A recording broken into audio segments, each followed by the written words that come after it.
l'attaque de l'aéroport de Bangouka par deux drones de la FCM23, la questeur adjointe de l'Assemblée nationale condamne et salue le professionnalisme de forces de défense et de la sécurité. Lors d'un point de presse organisé ce samedi 7 février à Kinshasa, la capitale, précisément au Salon 500 dans la commune de la Gombe, il était de notre devoir, en tant qu'élus de cet espace de la Grande Orientale, longtemps martyrisé et plusieurs fois endeuillé par de diverses crises insurrectionnelles, rébellions et conflits armés depuis 1964 jusqu'à la plus récente, celle des 6 jours opposant 2 armées étrangères dans la ville de Kisangani sur son sol, de condamner avec la plus grande fermeté ces actes inacceptables et ignobles tendant à recréer un climat de psychose, de terreur et de rupture de la paix au moment où notre pays, après plus de 3 décennies d'un cycle d'agression, s'apprête à tourner définitivement cette page douloureuse et regrettable de son histoire.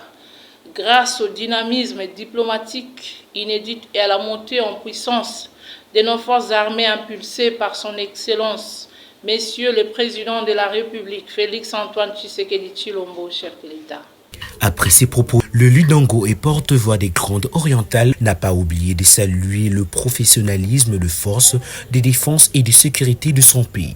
Tout en saluant la promptitude et le professionnalisme avec lequel nos forces de défense ont réagi à cette surprenante aventure, c'est dont nous les félicitons vivement, c'est le lieu également de réitérer notre appel tous azimuts quant à redoubler la vigilance au niveau de nos frontières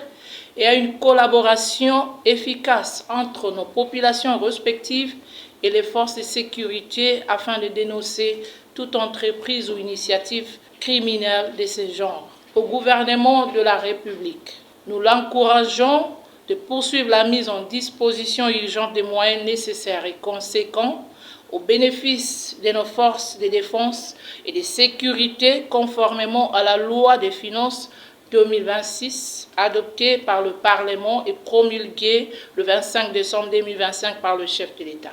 Quant à la communauté internationale et aux partenaires internationaux, la patronne de la logistique et de la Chambre basse du Parlement les a conviés à y mettre du leur en vue de l'application de tous les accords de paix en cours. À nos partenaires internationaux, engagés résolument pour le retour définitif de la paix dans notre pays, les Nations Unies, l'Union africaine, l'Union européenne, les États-Unis et le Qatar, nous réitérons notre appel quant à la pleine et stricte application des résolutions 2773 et 2808 du Conseil de sécurité des Nations Unies, ainsi que les engagements pertinents de l'accord de paix de Washington. Enfin, nous réaffirmons notre attachement à la paix, à notre souveraineté et à l'intégrité territoriale de notre pays. Mesdames et messieurs de la presse, je vous remercie.